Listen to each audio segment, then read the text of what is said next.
राणा जी, हमारे विधायक भूपेंद्र चौहान जी, जिला के अध्यक्ष साकेंद्र प्रताप सिंह जी, जिला पंचायत के अध्यक्ष श्री नागेंद्र पवार जी, जिला अध्यक्ष आरएलडी के, समस्त हमारे मंच पर विराजमान पार्टी के पदाधिकारीगण और हमारे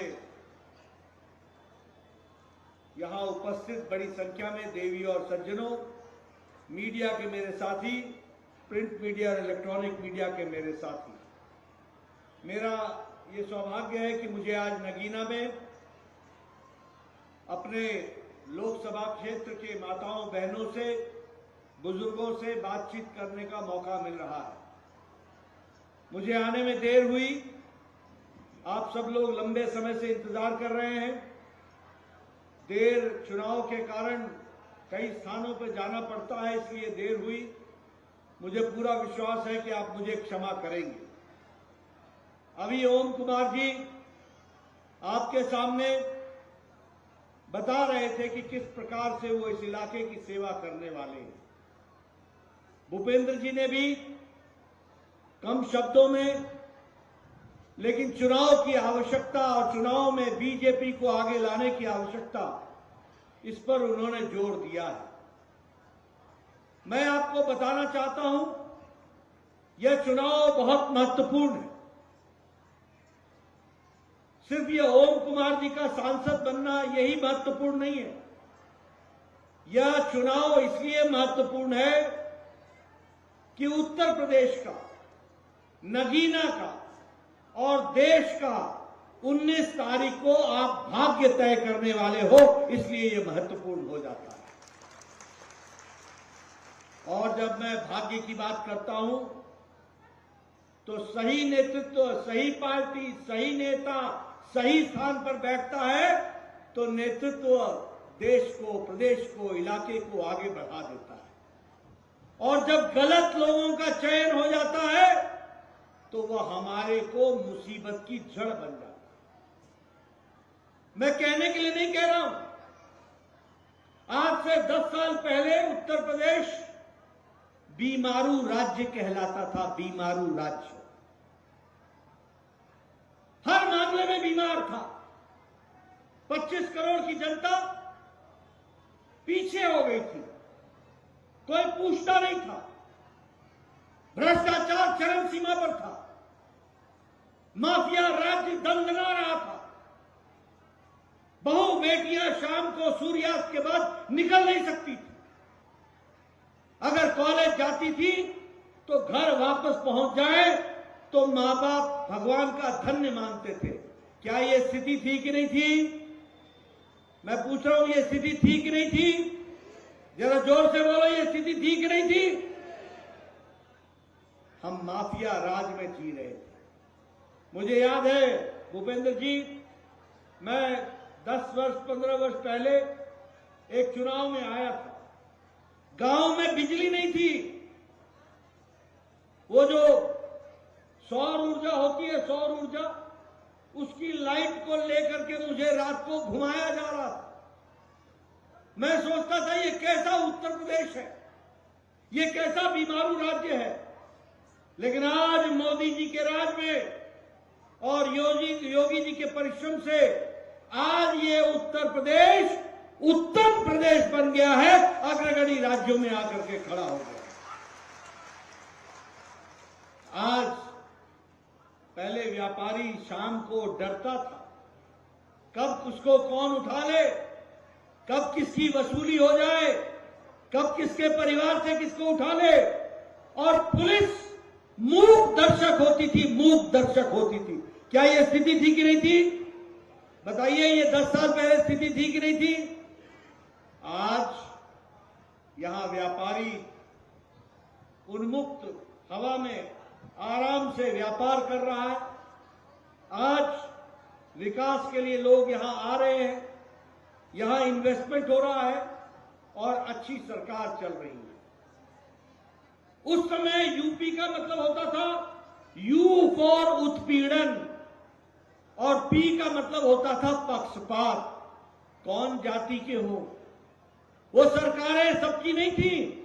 वो सरकारें किसी एक जाति की थी। आज मोदी जी के नेतृत्व में सबका साथ, सबका विकास, सबका विश्वास, सबका प्रयास, सबकी सरकार चल रही है। ये भी हमको ध्यान में रखना है। आज यूपी का मतलब है उम्मीद, यू का मतलब है उम्मीद और पी का मतलब है प्रगति। आज उत्तर प्रदेश की प्रगति हो रही है, आर्थिक जगत में प्रगति हो रही है, सांस्कृतिक विरासत में प्रगति हो रही है, इंफ्रास्ट्रक्चर में प्रगति हो रही है, रोड बन रहे हैं, रेल की नई लाइनें निकल रही हैं, नए नए एयरपोर्ट बन रहे हैं, नई नई रेलवे स्टेशन का निर्माण हो रहा है। ये विकास की नई कहानी है और इसीलिए प्रधानमंत्री मोदी जी ने लाल किले के प्राचीर से कहा था, यही समय है, सही समय है। और आपके लिए भी 19 तारीख यही समय है और सही समय है, कमल का बटन दबाने का समय है। आज 10 साल में समावेशी विकास हुआ। आपको जानकर खुशी होगी मित्रों, मैं आपके सामने बताना चाहता हूं, अमेरिका की आर्थिक स्थिति लड़खड़ा रही है। वहां का जीडीपी ग्रोथ 1% है, 1%। यूरोप का आर्थिक नीति कोरोना के त्रासदी के बाद लड़खड़ा गई है। जापान की आर्थिक स्थिति लड़खड़ा गई है। ऑस्ट्रेलिया की आर्थिक स्थिति लड़खड़ा गई है। चाइना की आर्थिक स्थिति लड़खड़ा गई है। लेकिन भारत मोदी जी के नेतृत्व में कोरोना के त्रासदी के बावजूद और यूक्रेन की लड़ाई के बावजूद आज भारत 11वें नंबर की अर्थव्यवस्था से आज ब्रिटेन को, ब्रिटानिया को पछाड़ के 5वें नंबर की अर्थव्यवस्था बन गया है। 5वें नंबर। आज आपको जानकर खुशी होगी कि प्रधानमंत्री मोदी जी के नेतृत्व में जब तीसरी बार सरकार बनेगी तो 2024 के बाद 2027 में मोदी जी के नेतृत्व में भारत तीसरे नंबर की अर्थव्यवस्था बन जाएगा। तीसरे नंबर की अर्थव्यवस्था, एक भारत श्रेष्ठ भारत की दृष्टि से आगे बढ़ेगा। मोदी जी ने राजनीति की संस्कृति बदल डाली है। आज समावेशी, सर्वस्पर्शी और जवाबदेही सरकार है। पहले कैसी सरकार होती थी? ये फलाने की सरकार है, ये अगड़ों की सरकार है, ये पिछड़ों की सरकार है, ये फलाने जाति की सरकार है, ये पिछड़ों की सरकार है। आज जो सरकार है वह सरकार सबकी सरकार है और सबको साथ लेकर के चलने वाली सरकार है।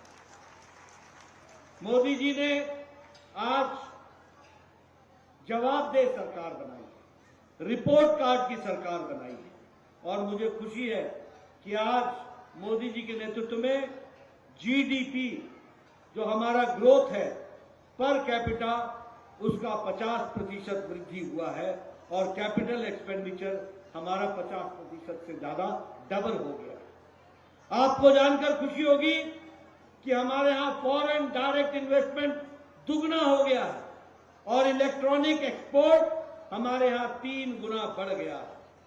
और मैं ये भी कहूंगा कि मोदी जी के नेतृत्व में सांस्कृतिक विरासत को संभाल के रखा गया और भारत की मूल धारा को मजबूत बनाया गया। ये भी आपको ध्यान में होगा। आपको जानकर खुशी होगी, हम लंबे समय से बोलते थे रामलला हम आएंगे, मंदिर वही बनाएंगे, और हमारे विरोधी बोलते थे तिथि कब बताएंगे। आज 22 जनवरी को प्रधानमंत्री मोदी जी के 10 दिन के कठोर तपस्या के और अनुष्ठान के बाद 22 जनवरी को उन्होंने रामलला का प्राण प्रतिष्ठा किया और भव्य राम मंदिर आज बन करके तैयार हुआ। यह भी आप लोगों ने देखा। जम्मू कश्मीर में धारा 370 समाप्त हो गई। अभी अभी जयपुर में खड़गे साहब कांग्रेस के अध्यक्ष आए थे। क्या कह रहे थे कि अरे भाई एक तो धारा 370 के बजाय धारा 371 पढ़ रहे थे, यानी 370 और 371 का अंतर भी उनको मालूम नहीं था। और क्या बोलते थे कि प्रधानमंत्री ने चूरू में आकर के 370 की बात की। अरे बात करनी थी तो जम्मू में करते, श्रीनगर में करते। मैं आपसे पूछना चाहता हूं, क्या इस जगह का व्यक्ति कश्मीर में शहीद नहीं हुआ है?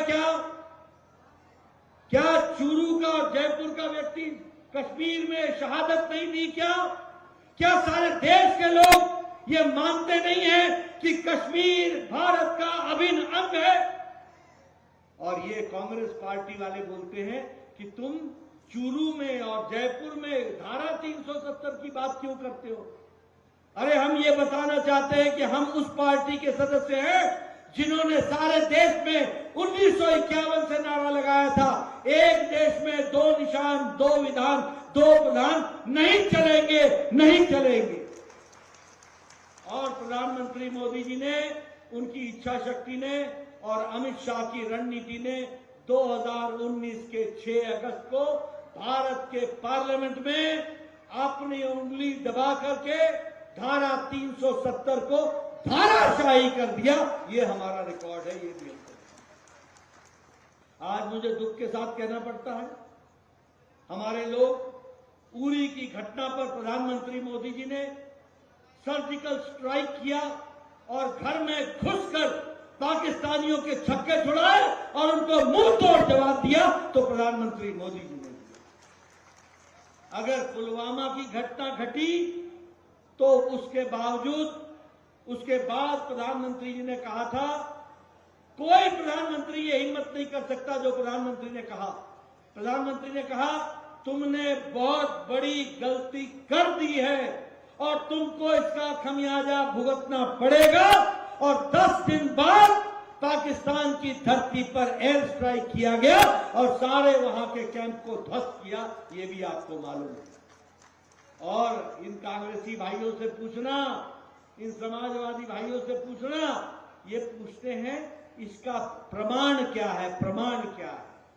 अरे हमारा नौजवान, हमारा जवान लड़ करके पाकिस्तान के छक्के छुड़ाए और तुम्हारी पार्टी और तुम्हारे नेता प्रमाण मांगे। ऐसी परिस्थिति हम लोगों ने देखी है। मित्रों, मैं ये कहना चाहता हूं, आप बताइए, बहनें यहां बैठी हैं, क्या मोदी जी के नेतृत्व में गांव आगे बढ़ा है कि नहीं बढ़ा है? आप बताइए, मोदी जी के राज में महिलाओं को ताकत मिली है कि नहीं मिली है? आप बताइए, मोदी जी के राज में युवाओं को, उनकी आशाओं को पंख लगे हैं कि नहीं लगे हैं? आप बताइए, किसान को ताकत दी है कि नहीं दी है? आप बताइए, दलितों को सम्मान दिया है कि नहीं दिया है? आप बताइए, आदिवासियों को मुख्य धारा में मोदी जी लेके आए हैं कि नहीं आए?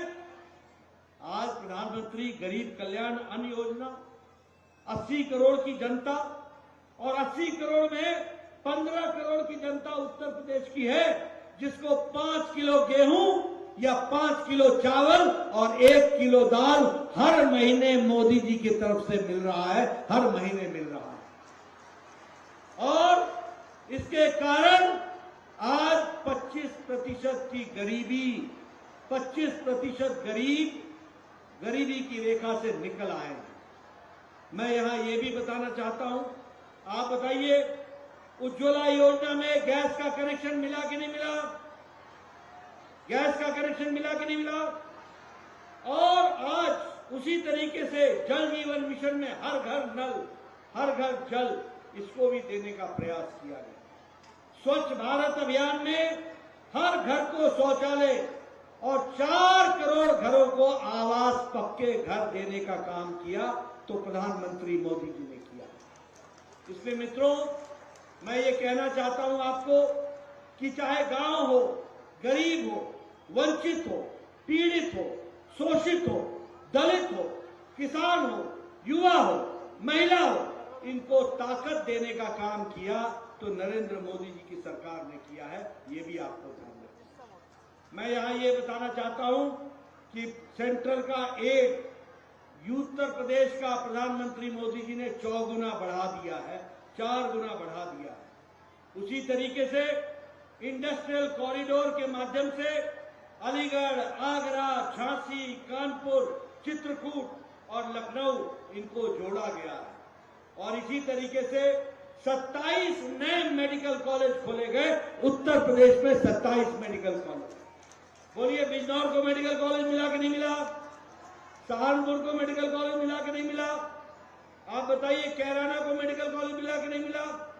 हर दृष्टि से आगे बढ़ाने का काम किया गया है। और उसी तरीके से नेशनल हाईवे लगभग 3000 किलोमीटर की सड़क बना करके दी है और उसको भी आगे बढ़ाया गया है। वंदे भारत की ट्रेनें चलाई गई हैं और विकास की दृष्टि से हर दृष्टि से काम हुआ है। बताइए, धामपुर में 500 बेड का 100 बेड का हॉस्पिटल बना कि नहीं बना? धामपुर में बना कि नहीं बना? उसी तरीके से नई नई सड़कें बन रही है कि नहीं बन रही है? आप बताइए, नगीना का विकास हो रहा है कि नहीं हो रहा है? हर दृष्टि से आगे बढ़ाने का काम चल रहा है कि नहीं चल रहा है? मैं चाहूंगा कि आप ओम कुमार जी को आपका आशीर्वाद मिले और ये जाकर के मोदी जी का साथ दे करके नगीना को आगे बढ़ाएं, उत्तर प्रदेश को आगे बढ़ाएं और विकास की एक नई गंगा बहाएं। मित्रों, मैंने आपके सामने विकास की एक नई कहानी आपके सामने रखी है, लेकिन मैं ये घमंडिया गठबंधन के बारे में भी बात करना चाहूंगा। मैं ये कांग्रेस पार्टी के बारे में भी बात करना चाहूंगा। मैं समाजवादी पार्टी के बारे में भी बात करना चाहूंगा। ये जो घमंडिया गठबंधन है, ये जो इंडी अलायंस है, ये कांग्रेस, समाजवादी पार्टी, आप पार्टी, टीएमसी, इन सब का जो गठबंधन है, ये गठबंधन सिर्फ दो बातों का गठबंधन है। दो बातों। एक गठबंधन है कि ये सभी भ्रष्टाचारी हैं और सब भ्रष्टाचार से बचने का गठबंधन है। भ्रष्टाचारी हैं और भ्रष्टाचारी बचाओ गठबंधन है। और दूसरा, ये सभी परिवार की पार्टियां हैं। इनको आपसे कोई लेना देना नहीं है, इनको आपसे कोई मतलब नहीं है। ये परिवार की पार्टियां। मैं आपके सामने बताना चाहता हूं। बताइए, कांग्रेस पार्टी ने कोयला घोटाला किया था कि नहीं किया था? बोलो, किया था कि नहीं किया था? चीनी घोटाला किया था कि नहीं किया था? चावल घोटाला किया था कि नहीं किया था? ऑगस्टा हेलीकॉप्टर का घोटाला किया था कि नहीं किया था? पनडुब्बी का घोटाला किया था कि नहीं किया था? आप बताइए, इन्होंने 2G का घोटाला किया था कि नहीं किया था? 3G का घोटाला किया था कि नहीं किया था? इन्होंने न आकाश छोड़ा, न पाताल छोड़ा, न धरती छोड़ी, न हवा और गगन छोड़ा। सब जगह घोटाले ही घोटाले किए। आप बताइए, ये हमारे अखिलेश यादव जी ने गोमती फ्रंट का घोटाला किया है कि नहीं किया है? गोमती फ्रंट का घोटाला किया है कि नहीं किया? लैपटॉप का घोटाला किया है कि नहीं किया है? अनाज का घोटाला किया है कि नहीं किया है? आप बताइए, लालू यादव ने जमीन के बदले नौकरी का घोटाला किया कि नहीं किया? चारा घोटाला किया कि नहीं किया? आप बताइए, टीएमसी की ममता की सरकार ने टीचर्स की भर्ती का घोटाला किया कि नहीं किया? आप बताइए, डीएमके की सरकार ने वहां घोटाला किया कि नहीं किया? आप बताइए, केसीआर ने शराब का घोटाला किया कि नहीं किया? आप बताइए, केजरीवाल ने शराब का घोटाला किया कि नहीं किया? आप बताइए, दवाई का घोटाला किया कि नहीं किया? आप बताइए, राहुल गांधी बेल पर है कि नहीं है? बोलो, है कि नहीं है?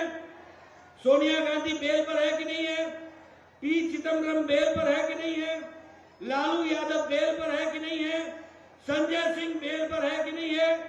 डीएमके के मंत्री बेल पर है कि नहीं है? टीएमसी के मंत्री बेल पर है कि नहीं है?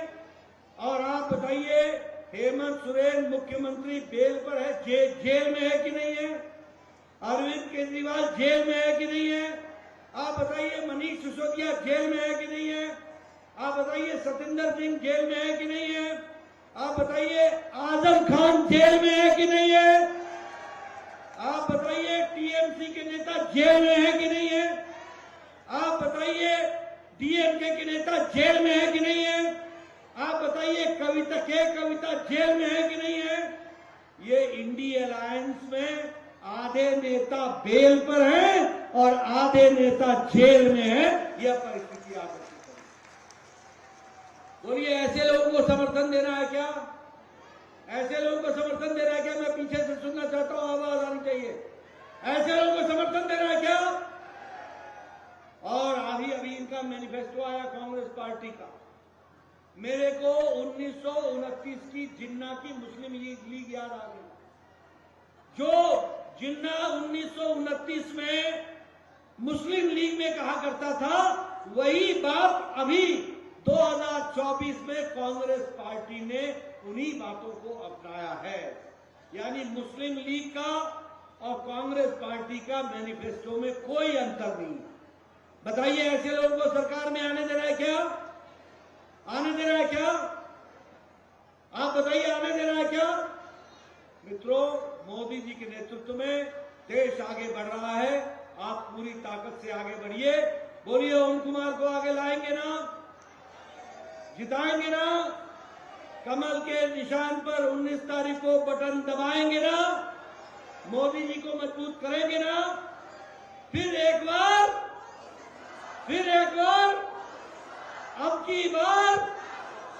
अब की बार बहुत बहुत